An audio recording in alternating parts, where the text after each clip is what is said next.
Pozdrav svima! We are pupils of Lotoščak Primary School. It is a school for boys only. It is located in Zagreb, the capital city of Croatia. Die engsten Mitarbeiter der Schule Lotoščak sind unsere Eltern. Deshalb sind wir eine Elternschule. In unserer Schule helfen Eltern den Lehrern und Lehrer helfen den Eltern.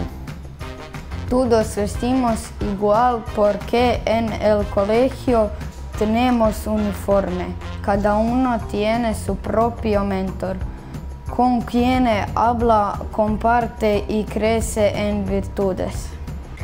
Preghiamo insieme e andiamo a messa perché siamo una scuola cattolica. Amiamo la scuola Lotoščak perché Lotoščak ama noi.